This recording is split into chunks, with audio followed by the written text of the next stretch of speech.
এখানে হাজারের কোনো প্রশ্ন নয়, এখানে লাখের প্রশ্ন। 3 দিন ঈশ্বরের সবে কম করে আমাদের হিসাবে যেটা আছে প্রায় 25 থেকে 30 লক্ষ মানুষের জমায়েত হয়ে থাকে এই 3 দিন ঈশ্বরের সবে। এই সরকারের কিছু নেতা আছে, তারা দিনের বেলা তৃণমূল, রাত্রেবেলা বিজেপি। আজকে হাড়ে হাড়ে বুঝতে পারছে, ভারতের দ্বিতীয় মুসলিম তীর্থভূমি ফুরফুরা শরীফ হজরতে পীর আবু বকর সিদ্দিক রহমাতুল্লাহ আলাইহি প্রতিষ্ঠিত 21, 22, 23 ফাল্গুন ঈশ্বরের সবের আজকে দ্বিতীয় দিন। আমরা যত দিন যাচ্ছে তত মানুষের সমাবেশটা বেশি হচ্ছে দেখতে পাচ্ছি। এই একমাত্র মুজাদ্দেদুজ্জামান পীর আবু বকর সিদ্দিক রহমাতুল্লাহ আলাইহির দাদা হুজুর কেবলার এই জলসাকে আল্লাহ কবুল করে নিয়েছেন, এটা আমাদের বিশ্বাস। এই ঈশ্বরের সবে অগণিত মানুষ আসছেন। তাদের কাছে আমার দাবি 5 ওয়াক্ত নামাজটা জামাতে আদায় করবেন। মুসলমান করে জন্মগ্রহণ করেছেন, নবীর লিবাস, নবীর চালচলন যেন আমাদের মধ্যে ফুটে ওঠে, সেইভাবে জীবনযাপন করবেন। এই ঈশ্বরের সবে মানুষ কেন আসে, কিসের জন্য আসে? এই ঈশ্বরের সবে মানুষের আসার মেন উদ্দেশ্য হচ্ছে লক্ষ লক্ষ মানুষের একসঙ্গে জামাতের নামাজটা আদায় করা। দ্বিতীয় হচ্ছে মুজাদ্দেদুজ্জামান পীর আবু বকর সিদ্দিক রহমাতুল্লাহ আলাইহি এবং 5 হুজুর কেবলার মাজার জিয়ারত করা। এই ফুরফুরা শরীফে অগণিত আল্লাহর মাহবুব বান্দার মাজার আছে, কবর আছে। গঞ্জে সোহাদা, শহীদানদের মাজার আছে জিয়ারত করার জন্য। মাগরিবের নামাজের পরে জেগে আজকের মানুষ বসে, মানুষ কবরস্থানের ধারে যাবে, কবর দেখবে, নিজের কথা ইয়াদ করবে, এই কবর পাশে আমাকেও হতে হবে। কবরস্থানের ধারে গিয়ে কেউ সেজদা করবেন না, মাথা নত করবেন না, সিন্নি দেবেন না, ফুল চাদর চড়াবেন না, ধূপবাতি জ্বালাবেন না, কোনো মান্যত করবেন না। কবরস্থানের ধারে গিয়ে কালমা শরীফ পড়বেন, দরুদ শরীফ পড়বেন, কালাম শরীফ পড়বেন, দুটো হাত তুলে আল্লাহ তাআলার দরবারে মাংবেন, আল্লাহ তাআলার দরবারে চাইবেন। কোনো কবরবাসীর কাছে চাইবেন না। তবে হ্যাঁ, মা বাপ, দাদা দাদি, পীর মোর্শেদের, নবীদের কবরের কাছে যাবেন, সাহাবাদের কবরের কাছে যাবেন, আল্লাহর মাহবুব বান্দাদের কবরের কাছে যাবেন, তানাদের ওসিলা দিয়ে আল্লাহর কাছে চাইবেন। আল্লাহ আমাদের দোয়াকে ইনশাল্লাহ কবুল করবেন। এই ফুরফুরা শরীফের ঈশ্বরের সব, এটা কোনো মেলা নয়, এটা কোনো উরুস নয়, ঈশ্বরের সব।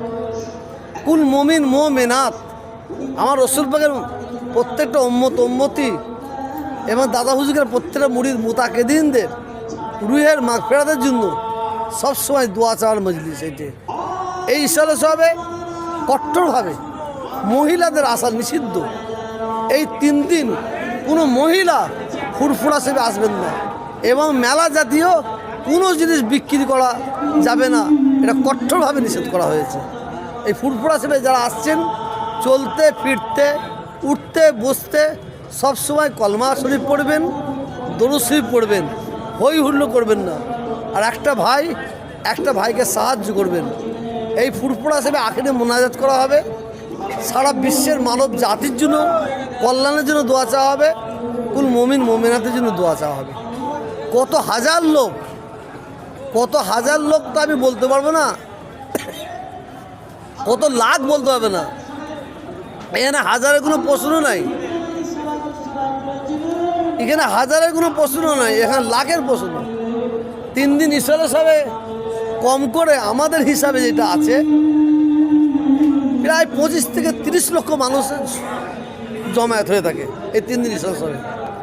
অনেকে বাড়াবাড়ি করে বলে 50 লক্ষ 60 লক্ষ, এটা হচ্ছে অবাস্তব কথা, মিথ্যা কথা বলে, এটা বাড়াবাড়ি কথা বলে। এই 3 দিন ইশরাত হবে, কত মানুষ হয় আমরা গুণে বলতে পারবো না, সেটা আল্লাহ মহান তিনিই জানেন। এই ইশরাত হবে সরকারি অনুদান। বামফ্রন্ট সরকার ক্ষমতায় আসার সময় যখন ছিল 1 টাকা অনুদান ছিল না, 1 বোতল পানিও দিত না, একটা লাইট জ্বালাতো না। এই সরকার ক্ষমতায় আসার পর থেকে অনেকটা অনুদান দিয়েছে, এটা অস্বীকার করলে বেইমানি করা হবে।